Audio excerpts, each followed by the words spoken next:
jeta zhvillohet në bazë meritokracisë në çdo gjë, jo vetëm në pozitat të larta ose funksionet të larta shtetërore. Sepse ju e dini na shpesh i përsëritmi këto hadithet pejgamberit sallallahu alaihi wasallam që janë bazike për jetë, që janë bazike në menaxhimin e jetës, qoftë në rrafshin individual, qoftë në rrafshin shoqëror. Ku thot pejgamberi sallallahu alaihi wasallam ati kulli dhi haqqin haqqa. Çdo kujt jepja pozitën e merituar.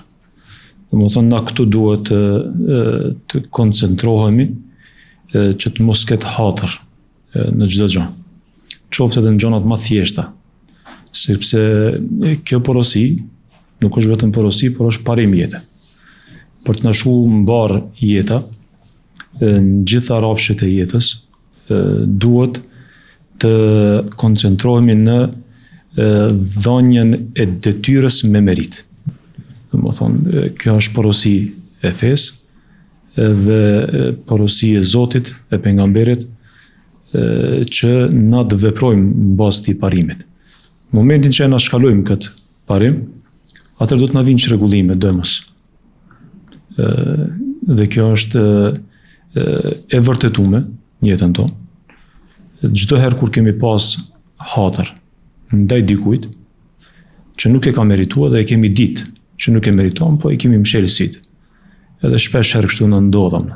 Edhe mendojmë se edhe rezultati vjen për hatër.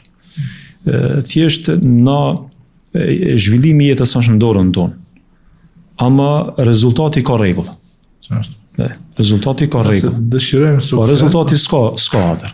Na mund ta menaxhojmë jetën në bazë të hatrit, ama rezultati nuk vjen në bazë të hatrit. Vjen në bazë të meritës. Ashtu qysh e ke mbjell, ashtu edhe e korr.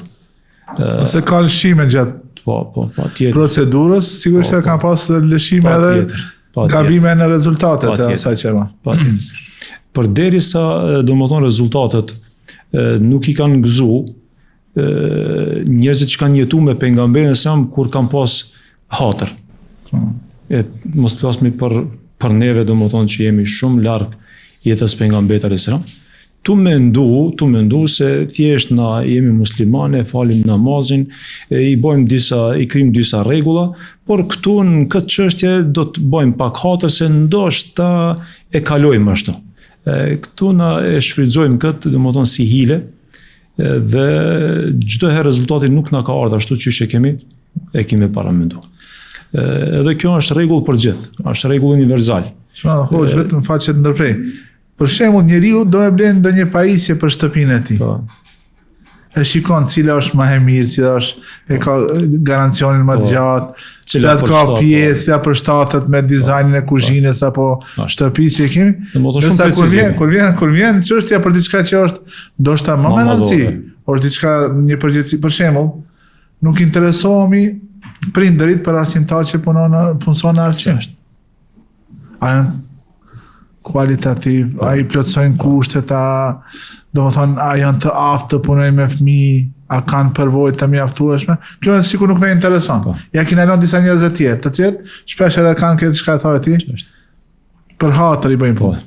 Edhe ashtu domethënë edhe rezultatet jemi tu i përjetu në bazë atij hatrit, domethënë që me një farë mënyre po ja na shkalojmë. Edhe dyqysh në u ka bo pjesë e kulturës to, kjo është e keqja, dhe nuk jemi të vetëdijshëm se çka jemi tu bo. Shpesher unë thamë kështu, veç punon mbet lodhja pa rezultat.